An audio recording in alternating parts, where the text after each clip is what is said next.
Hey there, this is Sharon with simplycanning.com, where you can find home canning food tutorials, tips, and advice, all taught in a way that even a beginner can get their pantry filled. We have canning chat question today, and this comes from Jennifer. She says, hello, I am new to all of this. Here's my question.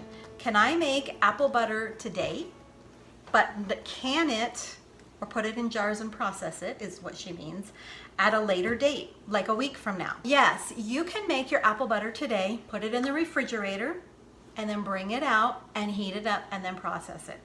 I would not wait a week though. I would say, if you have your apple butter ready and it's just busy and you're not going to be able to can it, you can put it in a container, put it in the refrigerator, and take it out like the next day. But waiting a week, I believe, would be too long. You are better off just going ahead and putting it in small containers and putting them in the freezer. That's really fast. If you don't have time to get the canner out and do all of this stuff, freezing it is another really good option, but waiting for a whole week would not be a good idea. And this actually, preparing it one day and processing it the next day is possible with quite a few different things. Kind of depends on the food. It works with apple butter. It would work with applesauce. It would work with like tomato sauce, things like that.